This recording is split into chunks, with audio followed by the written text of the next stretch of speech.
welcoming the directors of Abigail, Tyler Gillett and Matt Bettinelli-Olpin.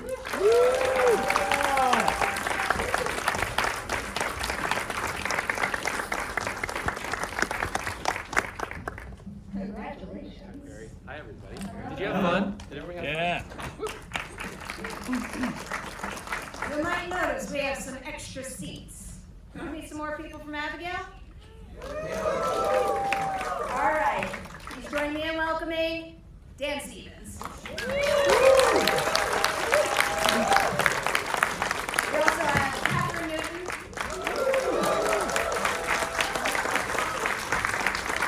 William Catlett. And Kevin Durand.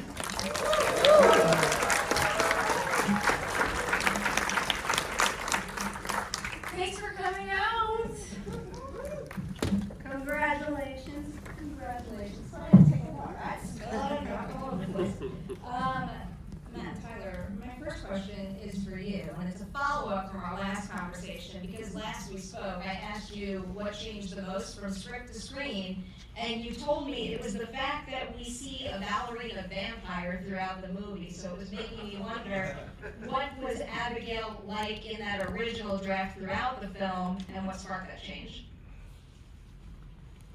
God, I don't actually remember the specifics because once we kind of landed on the ballerina vampire thing, it just stuck and everything else that away. falls away. Yeah, and it was really because Alicia was such a talented dancer, and we didn't know that when we cast her. And once we found that out, we decided, oh, we should really steer into this and make this a thing. And now you have a ballerina vampire. Leaning into the ballerina aspect, I think, was an A+ choice right there. Wait, really? Yeah. What? She was the opening scene was her at a ballet rehearsal, Yeah. Finishing up like dance, and I that was kind of remember it. that, yes. Yeah, and then there was like one instance of her dancing with around a body. But that was, other than that, I mean, those were really the only specific moments that were called out as dance influenced beats. And the tutu change, the change into her tutu to kill everybody, that was a costume design choice. Yeah, we just knew that. I mean, the practice costume that she's in, we just thought. I mean, it's beautiful, but it doesn't have the same kind of iconic, stickiness of that tutu with all of the beautiful beading and all of the tulle. And, yeah. What did the style of the kill scenes look like without the ballerina aspect? It gives it such like. Great question. They were it was meaner. And in a way that I think was, it's just not really our tone. I think that we're always trying to design the violence in these movies to have that sense of elevated, heightened fun. And when you see that character in that costume, you're just aware instantly what the tone of the movie is. That we're taking the movie's about very serious things, but it's not taking itself seriously at any moment. Well, I'll follow up on that briefly before throwing your question to your cast here, but of all the scenes in the finished film, which would you say was toughest to calibrate that tone and find that right balance between humor and horror? Great question. Yeah, great question. I mean, to be honest, I feel like it was, the whole movie had to fit in that tone, so I don't know if there was a specific scene. Can you think of anything? I mean, I feel like all of the long dialogue scenes, there was more, I think a lot more like scripted jokes in those scenes, and they had the tendency, that the humor, if you steer too hard into it, it can be silly, and the sort of stakes evaporate from the movie. And so we had these guys, I mean, incredible, grounding all of those moments. But I feel like that's really the balancing act for us is we shoot the super violent version, we shoot the super funny version, and in the edit we're just cutting the ends of all of those things, just so that we're creating a real path for what the tone of the movie is. I feel like one day you should release both versions of one scene so we can get that behind us and look at your process. I'd be so curious. For the four of you now, one of my favorite aspects of Abigail is how uniquely your own you make your character feel. And another thing that I love about these two is that everybody always tells me that when they work with them, it's best idea wins. So can you tell me about a specific idea you came up with for your character that helped define them the way you wanted? I mean, those glasses. I really fought for those glasses. It turns out that if you wear glasses in a movie, the entire crew are reflected in the machine, and it adds tens of thousands of dollars to the budget to train out the crew for the reflection of glasses. So there's a reason why in almost every scene in which Frank is wearing glasses, at some point he goes, takes them off and just like polishes them a bit and then pops them back on again. I just saved a few dollars. Sammy, as you see, has a lot of tattoos, but I think the main thing I added to the character was the dance. That was the biggest thing. I have a tattoo on tonight, a couple of her tattoos. I'm trying to talk less, okay? No, wait, here you talk. Okay, Matt, there we go. Tell us where it all started for you, Kathryn. There was once upon a time. Seriously, tell everybody about how the dance evolved. That's like such a cool element that you brought to it. It's such a memorable scene. I didn't, okay. In the script, it was like, Abigail, you know what happens to me. And then she puppeteers me for a minute and like does a little dance. And the boys were like, can you show us a dance? And I was like, sure, whatever you want. And I sent them like a 2-minute dance. And then a couple days later, they're like, yes. I was like, what do you mean? They're like, yeah, we're gonna do that. I'm like, what? So then we worked on that dance. Alicia and I then started to work together on that dance. And she's such an incredible gymnast too, and dancer, so she made it so much better. And so we had some voguing in there, Madonna, a little bit of dirty dancing, Patrick Swayze, and just rocking out like some headbanging, you know? It was great. 12 years in ballet for that. Perfect. It was, but again, it was the best thing I ever did in my life. What did I say? It was a great opportunity. Thank you. He's making fun of me because I've said that a lot on this press tour. But you never think you're going to do something like that on a movie, and that's because of Matt and Tyler saying, yes, sure, let's try it. And it was a bonkers movie. Bonkers. Bonkers. Why not? I guess for me, the thing that I would have brought to it was I really wanted to make him French Canadian. And I talked to you guys about it. And the reason that I wanted to do that is because when I first moved to LA as an actor 173 years ago, seriously. He's a vampire. I had that accent, and I couldn't get arrested. And the first movie I ever did, 26 years ago, I got to use that accent, but it wasn't because I just talked like that, really. And it just felt so good. It was like so liberating to be able to just kind of lean into just kind of my lineage and who I was growing up. And I'm kind of a lighthearted, fun, silly giant. So it just kind of evolved from there. So Matt and Tyler again said yes, and we played, and you know, we would throw a bunch of poop at the wall and the stuff that stuck. In the movie. Yeah. Thank you. For me, it's real quick. How y'all doing? Hey. Matt and Tyler gave me all the movie star moments. You know, like pulling out the toothpick at the right time out of my mouth. So those are the things that help build the character for me. So we've highlighted these phenomenal actors that are here with us tonight. Melissa isn't here, and I want to take a moment to shine a spotlight on how damn good she is in this movie. Yeah. This is your third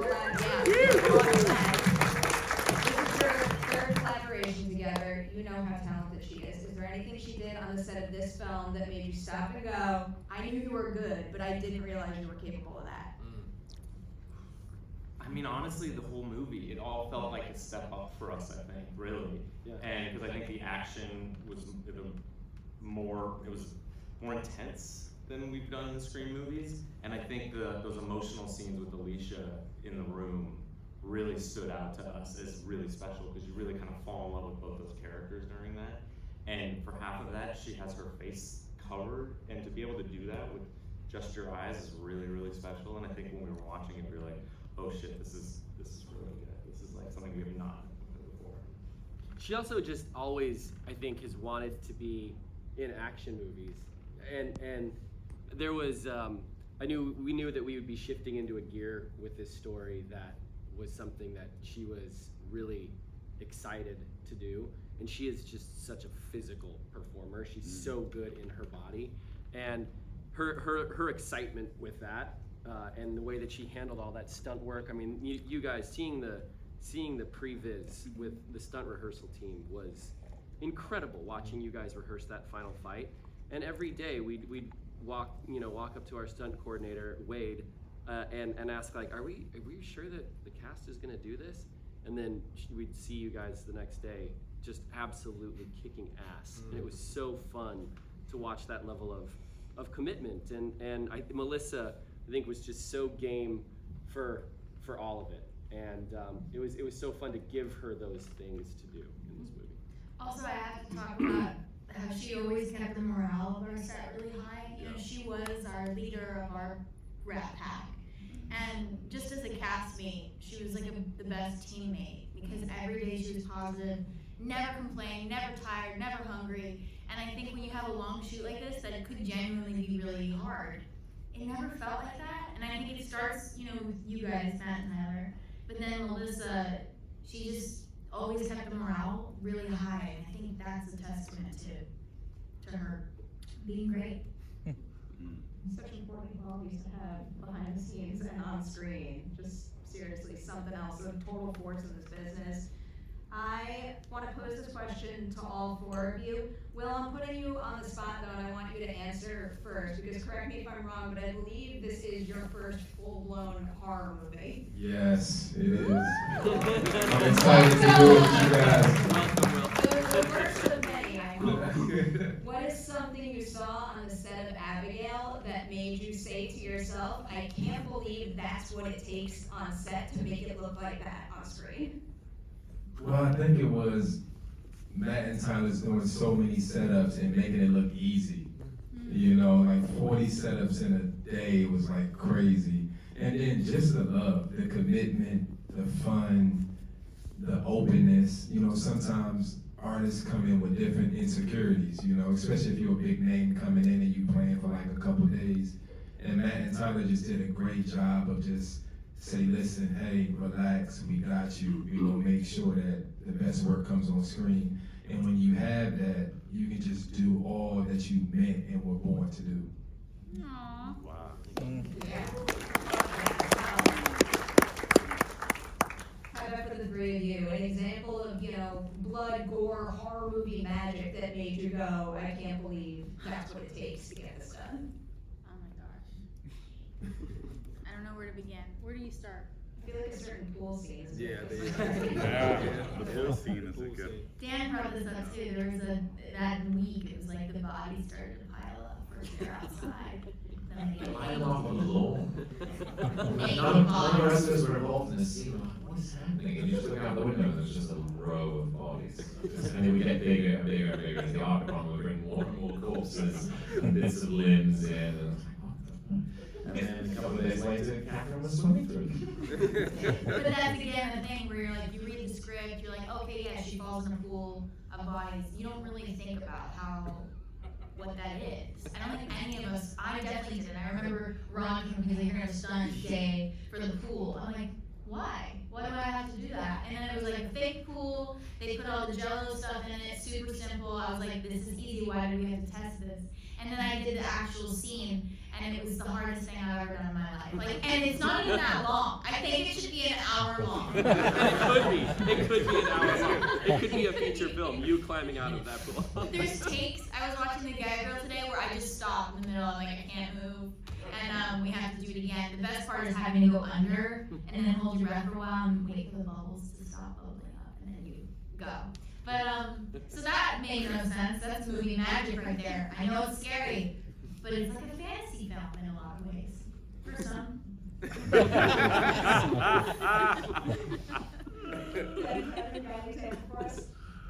guess, I think probably Frank's demise. The blood cannon, every time, there's no spoilers, so you just see them. Every time somebody is extinguished, the explosions got bigger and bigger and bigger. And I guess it's maybe proportional to how much of an asshole the character is, but Frank's explosion was the biggest thing I've ever seen on a movie set, and the entire crew gathered around. Also, it was kind of, we were up against it time-wise, and it was kind of one-take situation, or if it was going to be a reset, it was like days. And so we all gathered around, packed that blood cannon, which covered everything that needed to be covered in plastic, and it was a real event. And I've never seen anything like that. The applauses are pretty great when they do those. Everyone was really proud. For me, I guess, what's really funny is that while making the movie, we all had the opportunity to have that space to kind of really develop our characters, lean in, and sometimes, even though I was being chased by a really fucking scary little girl, I would sometimes forget that I was doing a horror film, because it was just like, I was just so focused on Peter and all these wonderful characters around me, and everybody was so fleshed out. And the fact that they all have these great moments in this genre, it just feels so incredibly special to be able to see that. And then you add to that all of that wonderful gore. I didn't know what a blood cannon was. Now I do. And so it was really this incredible amalgamation, to me, of all these genres, and you guys somehow executed all of that, and lucky us. Never stop using So again, very bloody, very gory movie. Is there anything you two came up with that made you think to yourself, there's no way the studio is going to let us do this, but they did, and now it's in the finished film? I mean, I think the whole movie. Yeah. Honestly, it was legit. I mean, it was the pool, all of the things that I think we were small in the script, and we just took liberties. Wow. Just made it as big as Yeah, possible. and to the studio's credit, they were allies in the most incredible way. They encouraged us every step to go harder, to be weirder, to be funnier, to be scarier, to be more emotional, all of the things that make the movie really singular and unique. None of that was ever in jeopardy. No. And so for as wacky as it all is, we never were fighting a battle for the movie to be what the movie is, which is really, really rare to find partners like that. I love hearing that. More like wacky, bonkers, super bloody horror movies in my life, please, always. A broader question about that for the two of you.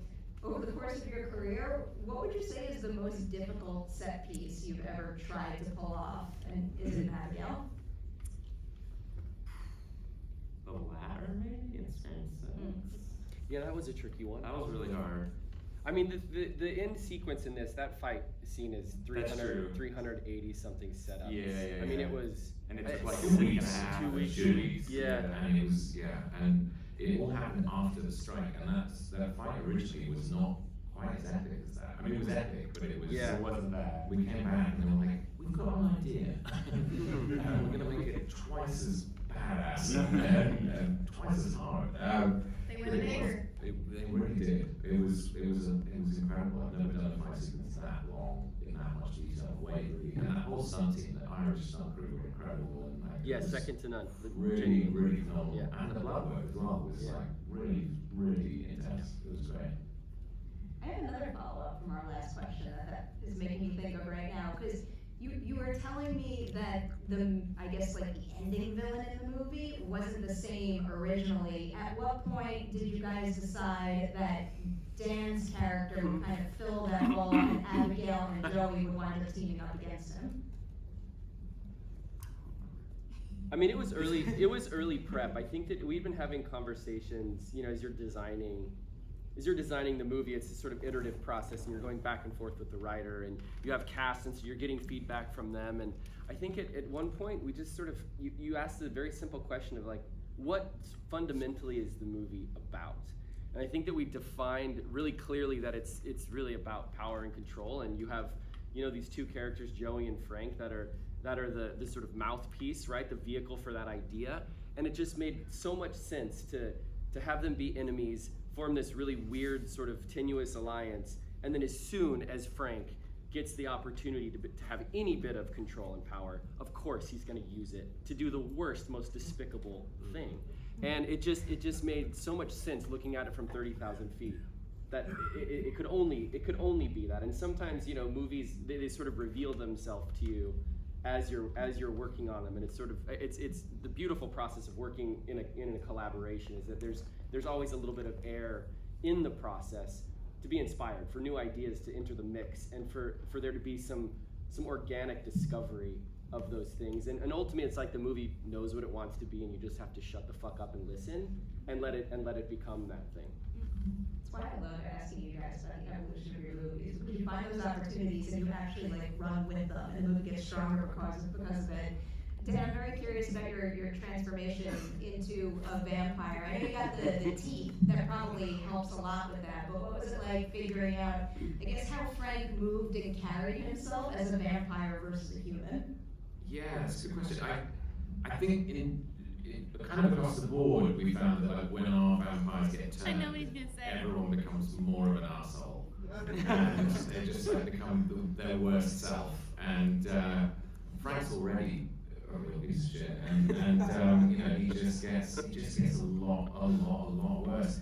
And we kind of, I don't know, we just enjoyed it. As soon as he was turned, like we wanted to have him singing, exiting that scene where he goes after Melissa, and then it turned out that I sang about 3 or 4 different Frank Sinatra songs. Yeah, it turns out it's absolutely, I mean, it's unbelievably expensive to put a Frank Sinatra. They were like, yeah, so, I mean, the glasses were very expensive, and then they were like, you can't have the glasses and the Frank Sinatra song. Got you. So, and yeah, but there was one take I think where I dispatched Alicia and then sang a Matilda song.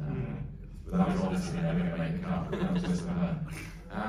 But yeah, it's so much fun. I mean, the teeth were very sharp though. Hurt. Yeah.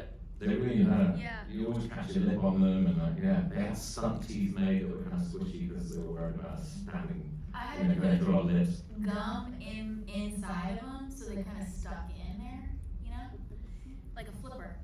I'm not scared of any twisted thing that happens in a horror movie. I'm terrified of like teeth in the dentist. So that's where I draw the line, putting those fake vampire teeth. Yeah, the idea of a fan going through your gums is not particularly pleasant. No.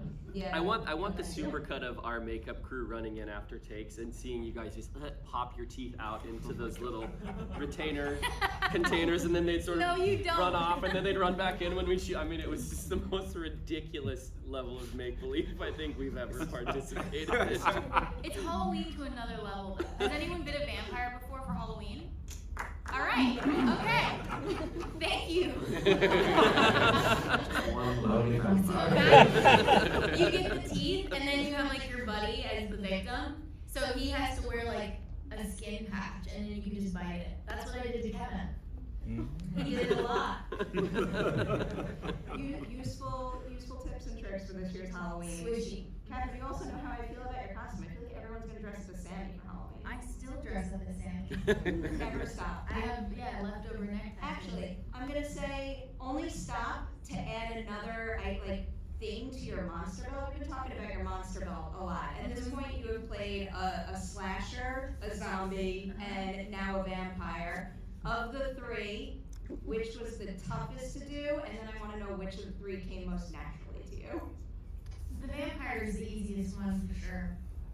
No, it's not. None of them are easy. I don't know. They're not natural, but I relate to monsters, and I think that's why I like to wear them. To play them. I do. Yeah. If you had the opportunity to add another monster to your monster belt, what would you choose and why? I would like to really be a vampire, I think. Like to go full Abigail, right? Just to take it further. Playing monsters are really fun. You should try it sometime. Save it for Halloween. But it is, like, it's just you make it up and you can't help but, like, get excited about it. Like, playing the vampire was very exciting. I wish I was the vampire longer in the movie. It's too bad, you know, what happens. But for that brief bit where I had that moment, oh, it was awesome. It was a great moment for me. It's unforgettable. Good.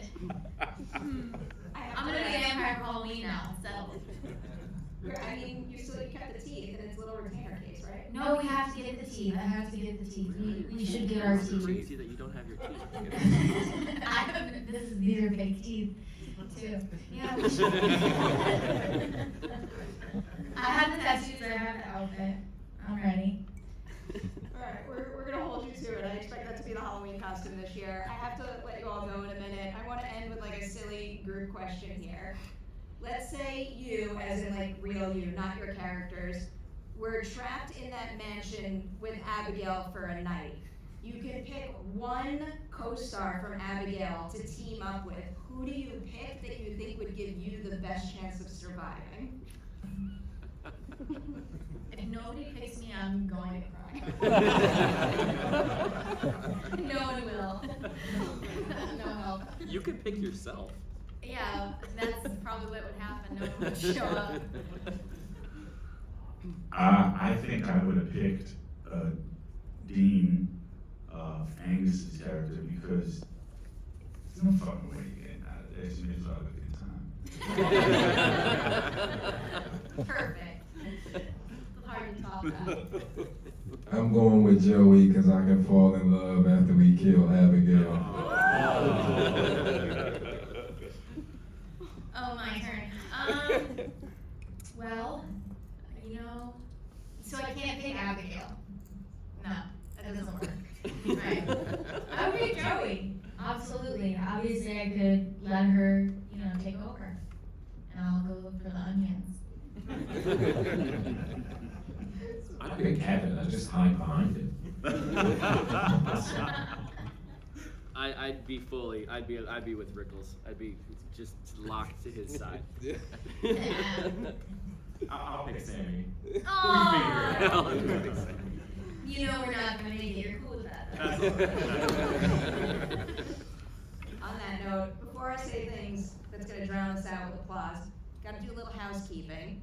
The movie is out this weekend. If you like wild, bloody rides like this, spread the word, make sure everybody knows about Abigail. Also, I will kindly ask you all to stay seated when we wrap, just so they could up and out, because they've got a lot more promoting to do, because we need Abigail to be seen by everyone.